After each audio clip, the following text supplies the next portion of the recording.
Olugono a na-ebulukwa mmadụ n'ọkwụma onye mee nke ọma ebulie ya elu si ya jide nke o ji na-aga n'ilu. Biko ka anyị gbakọ kịta wee kene n'Eze-Ana. Eze-Ana ị ga-adị.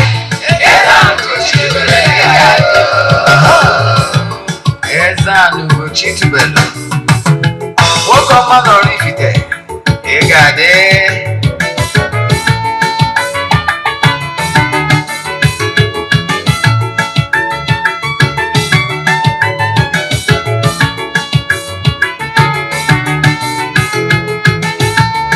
Odinana bụ eziokwu, Odinana bụ ụzọ ndụ. Ị ma na o nwere olu na-eti mkpu na-asị ụmụ Igbo chigharịa, ụmụ Igbo chigharịa. Kwa mbọsị ọ na-eti, n'ụtụtụ n'abalị ọ nọ na nkụzi.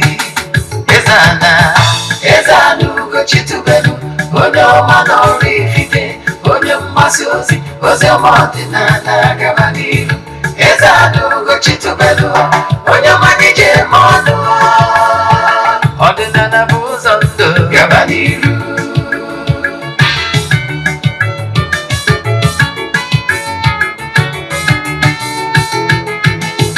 Eze-Ana ugochitubelu onye ọma na oraifite, onye mgbasa ozi ọma ọdịnala gaba n'ihu. Eze-Ana ugochitubelu onye ọma n'ije eme ọnụ. Ọdịnala bụ ụzọ ndụ gaba n'ihu. Eze-Ana ga-adị, ugochitubelu ga-adị, ugochitubelu temple ọ ya adị. Maka na eziokwu ọnwa chacha ndị ụka erigo anyị fọntambaki, ndị oche eri anyị fọntambaki. Fọdụ asị kala aka ghọrọ ụmụ Igbo si anyị rapụ nke anyị na nke fe ka mma. Buru Baịbụl bịa, akwụkwọ akụkọ wepekwa chọọchị fa, okwu na ụka abịakwa. Ụtụtụ ọma na ụmụ ọdịnala Igbo, anyị abịakwanụ n'oge awa nke eziokwu, oge anyị ji awa eziokwu niile agba, nke ọ bụ mụnwa bụ Ogbuefi Eze-Ana ugochitubelu na-anọ n'isi. N'ụbọchị tata, isiokwu anyị ji wee bịa bụ how to set up an Odinana altar. How to set up an Odinana altar. Yes, dịka nsi wee gwa bụ enwere many altars. Mana bifo anyị gaba n'iru, maka ndị ọ bụ taa bụ izizi ha na-afụ m na soshal midia maọbụ n'eziokwu TV, kpọọ m Ogbuefi Eze-Ana ugochitubelu na oraifite. Abụ m onye isi nchụaja ugochitubelu ọdịnala temple. Anyị na-agba afa mmiri emi, rụkwazi ọrụ mmụọ dị iche iche. Abụkwazi m onye isi nchụaja na ọdịnala Restoration Prayer Ministry, bụrụkwazi onye mgbasa ozi ọdịnala Igbo. So you can call me an Odinana evangelist. I will answer. My mission is to help people live better life. N'ụbọchị taa, ife anyị gama n'ihu ya bụ nkụzi anyị ji wee bịa bụ isiokwu anyị bụ how to set up an Odinana altar. Ka mmadụ ọkwa dị mkpa. Ọkwa dị mkpa bụ echefuna na aja anyị na-achụ kwa ọnwa ka anyị na-achụ n'igwe nke ọnwa Maachị na-aga n'ihu. Anyị kwukwara na ị nwere ike isonye na aja ebe ọ bụla ị nọ na nsọtụ ụwa dum, na distansị abụrụ ebadị a n'ọrụ mmụọ anyị na-arụ na tempụl maọbụ na aja anyị na-achụ, maka na ike Chukwu zuru mba dum. Iche isonye na anya bụ aja, ihe ị ga-eme wee forward ya 3 prayer requests. Mee token donation to the account number. Eji acha m na WhatsApp agwa gị other details I need for you in order to book you. Ihe anyị na-eme bụ na anyị na-ewere ya 3 prayer requests ebe na altar, na-achụ aja, na-aga ọfọ, na-ekwubi okwu n'isi gị ụbọchị ọbụla ganye na ọnwa agwụ. Ndị isi ụtụtụ a ejegori m na temple chụọ aja, gaa ọfọ, kwubi okwu n'isi ndị sonyelu nke ọnwa. Ụbọchị anyị ga-achịkọta ya, anyị ga-eje na mmiri jee chụọrọ ndị mmiri aja n'afa mmadụ dum, gbakọtazie na temple chụọ aja to entities of powers. Then anyị jeje n'ebe nchụaja, anyị gbuo ebu emesara. I can tell you n'ike dị na aja a na-achụ n'igwe. Nke a bụ ofu. Nke bụ nchọ ka nkọwalụ gị bụ ị kwesịrị ịma bụ na ọ bụrụ na ị chọrọ isonye na aja, ihe ị ga-eme bụ aja bụ aja anyị na-achụ for over 2 years now. O nwere ndị na-esonyela ya aja since e bidoro till date. In fact, as we speak, when ndị book throughout 2024, ha dị sure na ha emis for 1 month. Ike dị na aja a na-achụ n'Igbo maka na Igbo bụ ike. And ị nwere ike isonye n'ebe ọ bụla ị nọ n'asọtụ ụwa. WhatsApp number ị ga-eji nweta mbụ na ọ bụla ị dị interested bụ 08138243871. I repeat, 08138243871 ma ọ bụkwa 08057837672. I repeat, 08057837672. Ọ ihe kwesịrị ịma n'aha Chukwu Okike nke pụrụ ime ihe niile, onye ike niile si n'aka ya bịa. A sị nke ọma ka meere ụnụ bụ ndị niile ga-esonyere anyị, ndị na-emetụ aka na share button na-akpọtọ ndị enyi ha ka ha nụ from the horse's mouth. A sị na ọmaka ga-emere ụnụ n'aha Chukwu Okike nke pụrụ ime ihe niile, onye ike niile si n'aka ya bịa. Ozi ọzọ dị mkpa, ọ bụrụ na ị na-esonyere m site n'Eziokwu TV, nkụzi ihe na-anụ ịlaikiri ya, ịchọrọ ịnụ ya ọzọ ma ọ bụ ishare ya mmadụ, jee na ma YouTube channel Ogbuefi Eze-Ana Ugochitubelu na oraifite ka ị wọchịa ya, ma ọ bụ jekwazie na my YouTube channel for movie. Onwe movie watch na channel ị chọrọ iwatch ọzọ, jee na Ugochitubelu movie production na YouTube watch ya, ma ọ bụ jee na Eziokwu Great Movies na YouTube watch kwazie. Ọ bụ na Igbo movie, jee na Eziokwu TV Nollywood Movies na YouTube watch ya. Ka ị na-eme nke a, ka Chukwu Okike pụrụ ime ihe niile gọzie gị ma gọzibiga gị oke. Ka anyị gabazie n'ihu na nkụzi anyị ji bịa n'ụbọchị taa. Yes, ya bụ nkụzi anyị ji bịa n'ụbọchị taa bụ etu ọ ga-esi wee ma mma. Anyị wee kwuo mana anyị ebu dọkụwagoro gịnị bụ altar. Gịnị bụ altar? Altar bụ ebe a kpọtụrụ mmụọ, okwu mmụọ n'ọdịnala Igbo. Wee gwakwa gị na-enwere ụdị altar dị iche iche. Anyị na-enwekwara etu esi ehibe altar dị iche iche. N'altar ọbụla, a na-ehibe altar ọbụla, ihe eji ehibe altar ọbụla dipendịrị n'ụdị ihe a chọrọ ka ya gba altar wee bụrụ. Etu esi wee hibekwa okwu mmụọ, ebe a kpọtụrụ mmụọ, mmụọ a kpọtụrụ maọbụ mmụọ a chọrọ ịkpọtụ ga-edipendị ihe a ga-eji wee kpọtụ ya.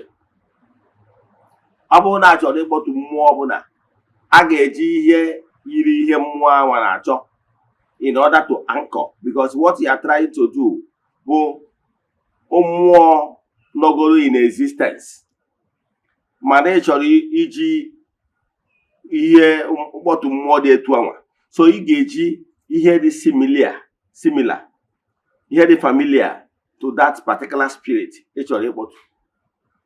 Yes, ọ ya ka ndị Igbo ji atụ ilu sị na a na-agwọ ọgwụ odo anya adịrị etinye ya ose, maka na ose has nothing to do to contribute to odo anya. Ịghọtara ya?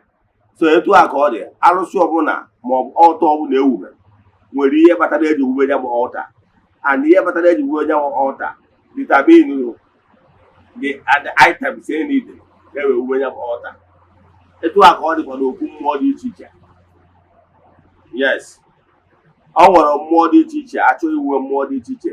Ụdị mmụọ a chọrọ iwube ga-edetermine ụdị ihe a chọrọ, akụrụngwa e nidere na ya bụ mmụọ awa ka e wee mee ike wee mee gịnị wee wube mmụọ awa. So ihe ndị a ka e nidere. Ọ bụrụ na enwetazuo exactly ihe e nidere, e wee nwee ike wee mee gịnị wee wube ya bụ mmụọ dị etu a. Ka abụ ofu. Ịghọtara ya? So ọ bụrụ na eji maatụ na ọ bụrụ na a chọrọ iwube mmụọ, ịdọtụ mmụọ na-eweta ihe ọma, enwere ụdị items anyị need bụ item that has to do with favor.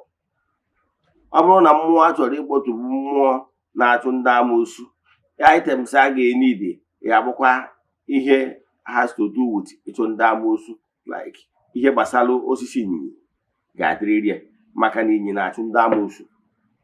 Ọ bụkwa na ọ bụ arụsị for protection, ihe gbasara ngwu ga-adị na ya. Then enwere so many altar. Then enwere natural altar. Then enwere formulated altars. Natural altars gụnyere, o nwere ihe a na-akpọ osisi ọjị bụ altar n'ọrụ onwe, maka na mmụọ ka ọ bụ mmụọ na-ebi na ya. Mana before ọ dịbe ile, ị ga-eme that mmụọ anụ n'ime activate ka ị ga-esi ma nke emere activate nwere efu ya na-eme ya na activate amawa ya akwa ọcha then bido chụba aja ya ma na-eme gị activate oke na-aghọta ihe awụ okwu mmụọ n'ọrụ onwunwe then enwekwara okwu mmụọ ndị ọzọ dịka osisi ngwu ọkwa okwu mmụọ maka na mmụọ na-ebi na ya the herbs the elemental beings akpọ the herbs na-ebi na ya ghọtara ya then etu a ka esi nwoke akpụ nwere akpụ ọkalete nwa agaghị akpụ ọkalete akpụ ndị mmiri then nwa akpụ ndị ichie mmụọ na-ebi na ya ihe niile awụ okwu mmụọ n'ọrụ onwe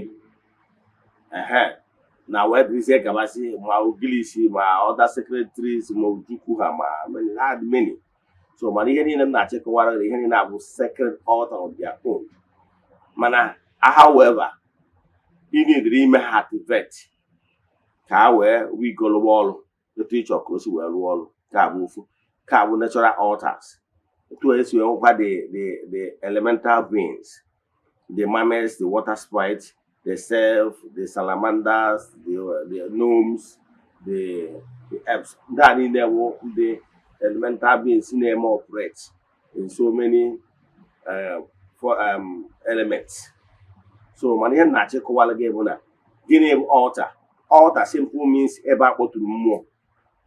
Yes. So ọnya kpatara na those sacred altars like ngwu or Iroko trees, Oji, and rest of them are sacred altar on their own. Then, on their own. Then, enweziri mmụọ nke formulate nke akpọtụrụ. Example, enwere so many altars. Example, ọ bụrụ na ije na various altar, whether more Christian altar, more Hindu altar, any now altar.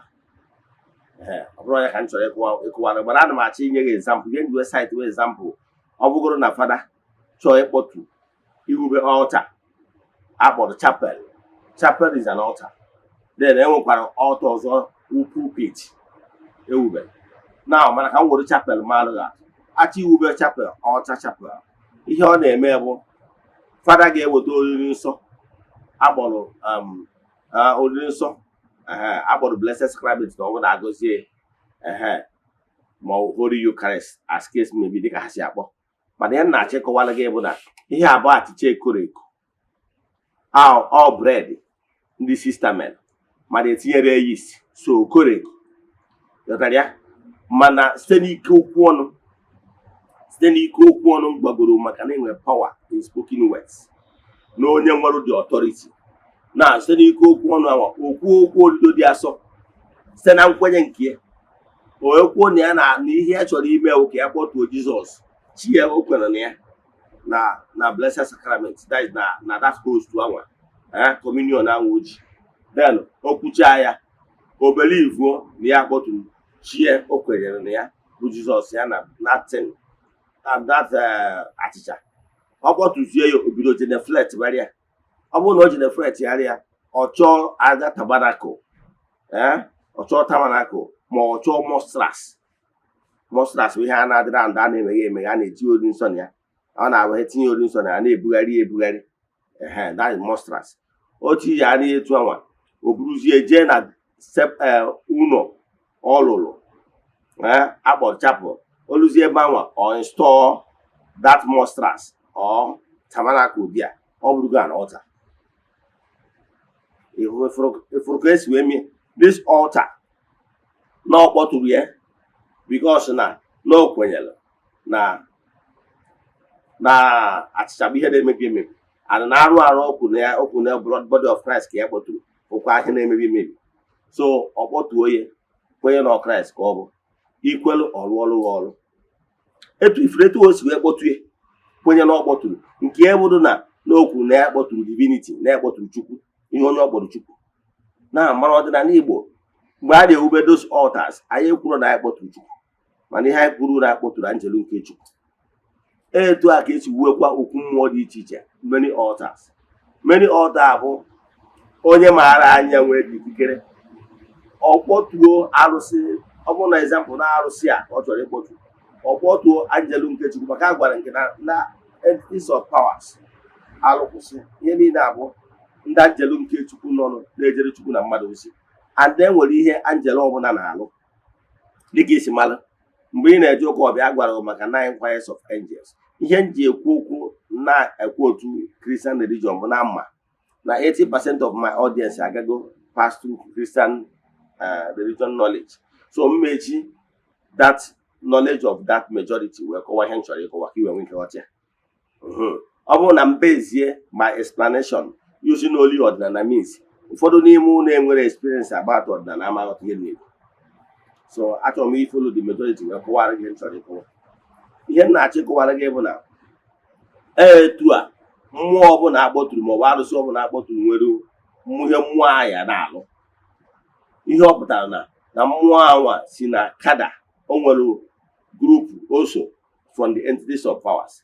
Etu isi wee mara mgbe ị na-eje ụka ọbịa na-enwere ihe akpọ 9 choirs of angel, na-enwere the throne, the seraphim, the archangels, ndị believe na ha na-eje ọgụ and so on and so forth.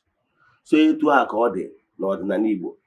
So o nwere okwu mmụọ ndị arụsị ama na-arụsị na-eji ọgụ, nwee ndị wụ sọ ihe ọma ka ha na-eweta, nwee ndị wụ sọ iche inye nwa as case may be. So ọ bụrụ na achọrọ ịkpọtụ ihe gbasara ịnụ ọgụ, ịma na ihe ndị a ga-eti ihe ga-abụ ihe has to do with ịnụ ọgụ, the items a ga-eji wee kwubi okwu, maka na etu a ka o si eji wee mara na ọ bụrụ na achọ ịdọtụ God of thunder, the God of iron, iron must be there. Iron must be there. Dọtara ya? Because ihe ọ bụla ị chọrọ ịdọtụ ga-abụ ga-enwe similarity ka o wee nwee ike nọdụwuo. So etu a ka ọ dị ka esi ewube altar dị iche iche. So ihe na-achọ ịkọwara gị na okwu mmụọ dị be nna gị ma okwu arụsị dị bụ ihe niile na altar. So the items a ga-enidi depend n'ihe a chọrọ ịdọtụ. Ka mmakwara ga enwere family altars dị na families a na-akpọ Okwu-Ana. N'okwu ana a na-akpọ Okwu-Ana bụ n'Okwu-Ana a na-akpọ bụ ebe a dọrọ ana na ngwuru ọbụla. Enwekwara ebe a dọrọ ana n'obodo dị iche iche ma ọ bụ na ụmụnna dị iche iche. Dịanakwara ka m bidogoro n'Okwu-Ana nke dị na family be nna gị. Okwu-Ana maka ndị na-ebelive na ewu ma anụ ọta n'ọgwụ ka agwọrọ ma ọ na-eniri mmadụ ebe anwa. Ihe niile awụ falasi, ihe niile awụ asị ndị mmadụ sịrị wee sigide ọdịnala. Onwe onye chọrọ ime ihe ọjọọ itinye aka na ya igwe ajọ ọgwụ, ya ji egwu ọgwụ, ya sị na nọ mmadụ riri, ọ bụrụ ọdịnala sendịrị gị. Ịghọtara ya? So abịa na iwube ya bụ ọlta, ihe ị nidiri iji wee daa na be nna gị, wube ya fathers altar ana be nna gị, ana ngwuru be nna gị. O nwere ihe ọ bụla ihe ọjọọ dị na ya. Ihe niile wu ogilisi the stem ihe use. What ogilisi stem cut into four parts.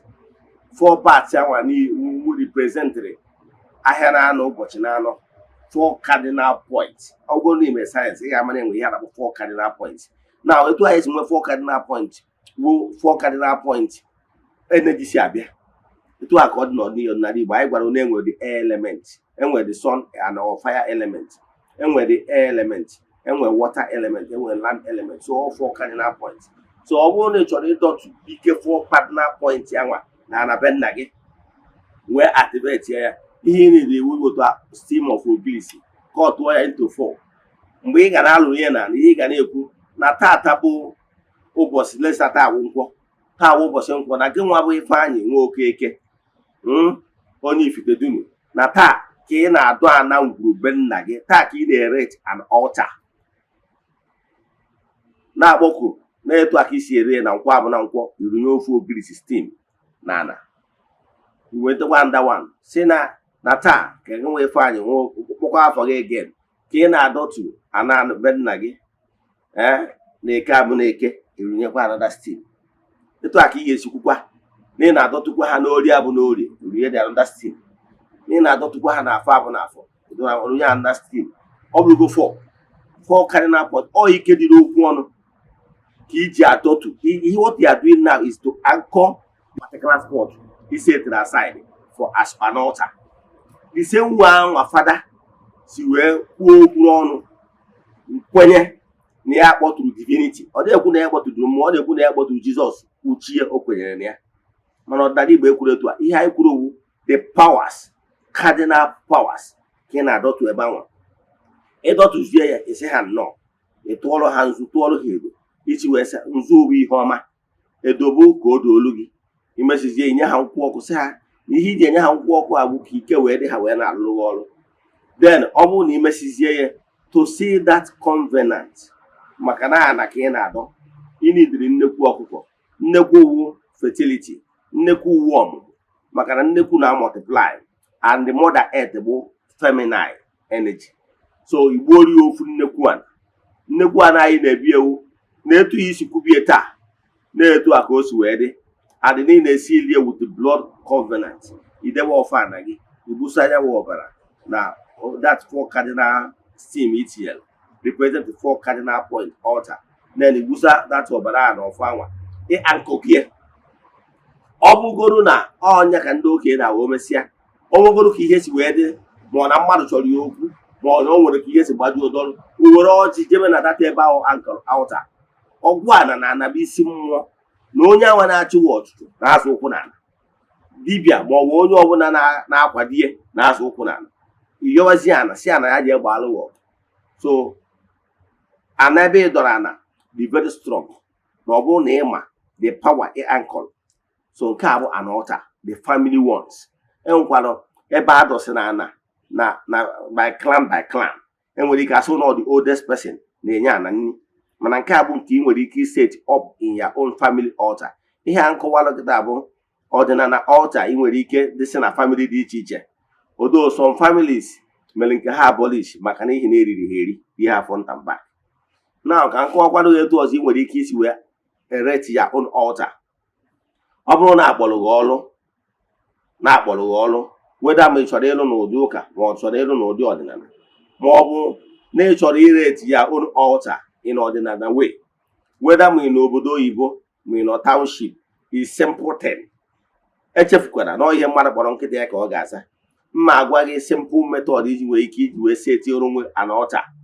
And nke bụ eziokwu bụ na mgbe ọbụla ị ankọrọ all your forces, nye ha direction, they will stop distortion. They will stop as in imebiri gị ihe, because na harmonize go all the 4 cardinal points. Mmụọ niile so gịnị nye ha direction, hazie ha, then nwee ebe ị ga-anọ wee na-agụtụrụ ha.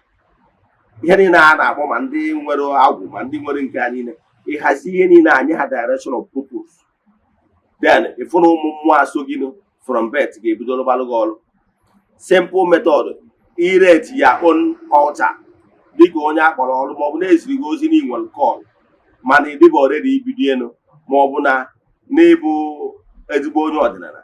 When I remember when I was in India, o nwere any shop ọbụla ma ọ bụ ọfịs ọbụla ị ga-aba. In fact, in Nigeria, o nwere company ọbụla ịma owned by Chinese or owned by Indians, go to that office, go to MD office, ị ga-afụ auto set. They don't joke with it. Ije n'ọta onye ọfịs ọbụla ịma an Indian nwe, even na Nigeria, je na n'ọfịs ị ga-afụ auto set. Ihe set jọta ya afọ ma ọ mụnyere sense, ma ebe o tile ọ nwere light, either candle light or no tili. O nwere ọkụ ha na-etinye iwe na-adị ka ọkụ lamp, ọ dị anyụ anyụ, ha na-etinye ebe anwa maka na ihe. Now ha na-ese etinye, they don't care. Ịbịatagoro na mall, ị ga-afụgoro ebe set altar. So that is how they live their life, because they don't joke with their spirituality. Now mana ndị ọba anyị na-eriri anyị echefukwara n'ọkwa ofu ndị Britain agha colonizere ha.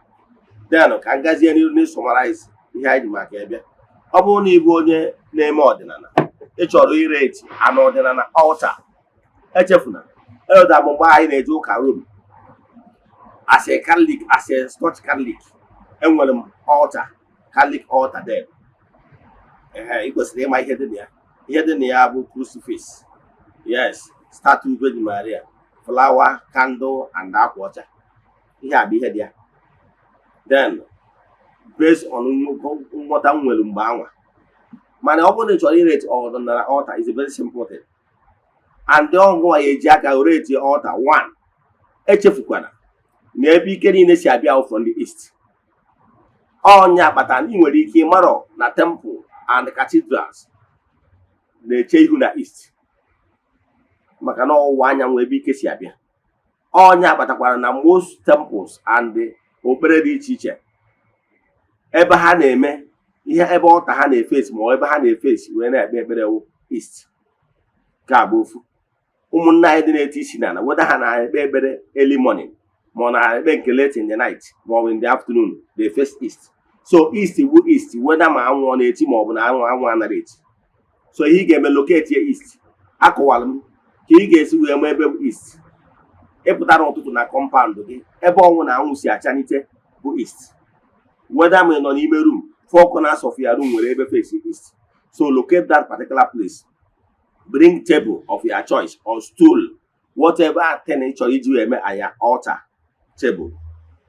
Ihe ị ga-ekwu n'ụbọchị a bụ 1. Iweta nzu, weta edo, weta efere gị, weta ose ọjị, weta nkwụ hot gị, weta maybe candlestick or anything of light ị ga-eji nwee na light up your altar. Na ihe ị ga-eme bụ debe tebụl ahụ ebe ọbụla ị chọrọ idebe ya. Mgbe ọbụla ị ga-ere altar, kpọkuo Chukwu oke pụrụ ime ihe niile, onye ike niile si n'aka ya bịa. Kpọkuo mmụọ niile gị na ha so, kpọkuo ya ancestors, gwa ha na taa na gị nwa Ifeanyị nwa Igbo egbu example, onye ọkụzụ, na taa ka ị na-ereti ya altar wee na-akpọku Chukwu oke pụrụ ime ihe niile. Mgbe ọbụla i chere ihu n'altar wee yọọ ayịyọ, biko ha mezuolu gị ya. Okwu anyị kwuru kịta dị very simple, mana okwu eji eme dedication. Ọ bụrụ na ị nọgo ebe a na-eme dedication, whether obi or cathedral or any altar, this is the word a na-use. Ihe ị ga-eme ewu, ihe abụ ya tebụl, iburu dat ya tebụl, dọbịa si na taa ka ị na-eguzobe tebụl gị a, iburu dat ya tebụl dọbịa na east. Iweta akwa ọcha iwetala ya bụ white, depending on the size of the table. Eze-Ana taa ka ị na-amawa ha akwa, iwere akwa ọcha kpuo na that ya table or stool, whatever, gbuo ha akwa. Iwe Eze-Ana taa, iwe weta efere, ọ bụrụ ọdịnala altar, weta this kind of white plate, idebe na center of that ya altar, table or whatever, stool. Eze-Ana taa, n'aha Chukwu okike nke pụrụ ime ihe niile, n'ihi na-akpọku ike niile na-ejere Chukwu na mmadụ ozi, ndị na-eri oke n'ụbọchị taata bụ ụbọchị Nkwọ, idebe nzu etu a. Ma ndị na-afọ idebe nzu etu a, n'ọha ka ị na-akpọtu n'altar taa. Iwetakwa na nzu, si mmụọ niile na-eri oke na eke n'aha Chukwu okike nke pụrụ ime ihe niile. Echefukwala ikwu n'aha Chukwu okike nke pụrụ ime ihe niile, maka na ọ bụ n'aha ya ka ike ọbụla na-aba. Once you mention the name of God Almighty, every power will succumb to your command. Isi na taata bụ ụbọchị eke, na ị na-akpọtu ike ọbụla na-eri oke n'ụbọchị eke n'altar ya, idebekwa nzu etu a. Echefukwala na nnu bụ ihe ọma, nnu abụrụ diabolic. Nnu ihe anyị na-afụta bụ nzu ewetara ụlọ, ewetara from mmiri. So nzu represent purity. Ọnya akpata ndị Igbo ji atụ inu si na aka malụ nzu ama amanata unu. Maka nzu represent purity. Na iwesị na mmụọ ọbụla na-eri oke n'ụbọchị afọ orie, n'ọnya ka ị na-akpọtu n'altar, idebekwa etu a. Iwetakwa the last one, mmụọ ọbụla na-eri oke n'afọ, n'aha Chukwu okike nke pụrụ ime ihe niile, n'ọnya ka ị na-akpọtu n'altar, idebekwa etu a. Ịfụrụ anyị nwere 4 cardinal points. Iwere edo tinye na ya ka a na-akpọ edo. Edo bụ simple means declaration, ka o doolu gị na taa na atụbido taa na ọ ga-edolu gị n'aha Chukwu okike nke pụrụ ime ihe niile, tinye. Ọ bụrụ na itinyecha ahịa n'altar gị, ihe ọzọ ị nidiri itinye, ọ bụrụ na ị nwere candlestick ma ihe ọbụla represent light, itinye. Eze-Ana taa ka ị na-amụnye ihe na altar. Taa ị na-amụnye ite ihe, ị na-amụnyere gị ihe, ha mụnye ihe n'ime ndụ gị ma ọ bụ n'ihe biznes gị, ihe ọbụla ị na-eme. Idebie na by the right. By the left, ọ bụrụ na ị nwere alligator pepper, ị ga-edebe dị. Ihe iji edebe alligator pepper dị ya bụ before mgbe ọnwụ na ị approach ya altar, use that alligator pepper wee tụchaa ahụ gị, mee n'isi gị etu esi eme 4 times. Iji eme ihe ọbụla bụ ọra agwụ, ihe ọbụla bụ ụchụ inweta site n'aka mmadụ ma ọ bụ ndị gị na ha na-emekọ ihe, n'ọnya ka ị na-ebupụ. Ihe na-eme ya to purify yourself, iwe dị worthy ịnọ before the altar. Na-ege ntị, idebie, jee chọọ 4 notes ego ịnọ, notes ego ọnụ ọbụla, mana ego ị na-etinye n'altar imewe enwepụ. Kama ime ego ị na-eme nwepụ, ị na-arịa arịa. Make sure na ego na-adị n'altar gị mgbe ọbụla. Money na-attract money. debie na altar gawa ega e mana ewopiewo na ege ntị iwepụgo dị make sure na itikwara another one now ọ bụ na enwe need then n'aka ndị gị debe hot abụghị ya bụ iwere becha ikwubi okwu tụpụrụ ndị ala ọ bụrụkwa na ebe ị nọ wee n'obodo oyibo ma ọ na ịnọ na mba dị anya ị nwere ike iweta obere small plate ikponye na aja na be nna gị ma ọ bụ aja na ikwu nne gị tinye n'obere efere dobe ya na by the side of that altar ka ọ ga-abụ ịchọ ịtụ nkwụ ịtụọ ya n'ime efere anwa aja anwa dị ma ọ bụ ị chọrọ ime nzu ime ya ebe anwa then ọ bụrụ na ị na-eme nke a ọ ga-abalị gị then this your altar ga-adịrị gị ile mgbe ọbụla ị nwekwara ike inwe prayer request ị nwere idere ede as petition idewekwa ya na ya altar. Yes, ọ bụrụ na ndị na-eme ihe a m gwara si mebe 21 days prayers imesịa ya at the end of that 21 days were ego 4 notes ị ga-ekere ndị ahụ your beggars then weruzie that ya petition je bọọlụ ya into arches ịbọọlụcha into arches efopia ghọtara ka bụ ihe ị na-agaghị ime ọ bụrụ na iwu bụ altar dị very serious with this your altar ga-adịrị gị ka m kwụsị ebe a ọ bụrụ na ị nwee ajụjụ na set ihe a m kọwara taa gbasara how we can set up your ordinary altar ọ bụrụ na ọbe nna gị chọọ ịdọ ana ngwu is an altar ọ bụkwa na ị nọrọ be nna gị na ị chọrọ set up a modern ordinary altar in your house or your home use this method onye goro ọtụtụ ndị mmadụ aka ihe nna achị kụwara gị mụ na gị nwa na-ege ntị ị nwere the power anchor the power of God ebe ọ bụla set up as your altar ị na-ege ntị ebe ọ bụla set up as an altar mgbe gburugburu some of our ancestors set the altar with mere stone 4 cardinal hard stone then kpọtuo mmụọ na ya chụba aja ebe anwa mmụọ anọrụ di ya nwere ihe na-aghọta yes etu a ka esi wee set up this altar forget about lies of ndị mmadụ chere gị na-emere nke a na-emere nke a onwe ndị merụ such a thing ma ọ bụ get a human being involved in erecting their altar. What they committed is dastardly act. What they committed is pure murder. What they committed is evil. Aga akwalu ihe ha committed bụ ọ bụrụ Chukwu sendere ha ọ bụrụ ọdịnala sendere ha so ha mere nke a na nghọta ha the way Abraham wanted to sacrifice his son. God said no, don't harm that child, use it virtual matter. So onye ọbụla je erect any altar using human parts or human being ma ọ nye mmadụ na ndụ ọ bụrụ ọdịnala sendere onye a merie na nghọta nke aka ya and definitely the person will face the consequence. Ihe nna achị kụwara site n'ike okwu ọnụ ọ bụrụ na ịbụ somebody akpọrọ for ụdị ihe dị etu a nwere mystic power you can actually erect altar. Ịkpọwa anya ya altar ọ bụrụ altar ka kwụsị ebe a inwe ajụjụ na nkụzi a ma ọ bụ na ịchọ ka agbara ha family send them message na WhatsApp 08138243871 or 08057837672. Ọ bụrụ na ị na-awọchị m site n'Eziokwu TV ma ọ bụ na YouTube channel na anya na screen gị ga-afụ nọmbas ndị akpọ ka ị na-eme nke a ka Chukwu Okike pụrụ ime ihe niile gọzie gị agụọ m ọfọ n'isi ndị Friends of the Temple, Children of the Temple ya na ndị niile na-esonyere anyị n'aja nke ọnwa Maachị a.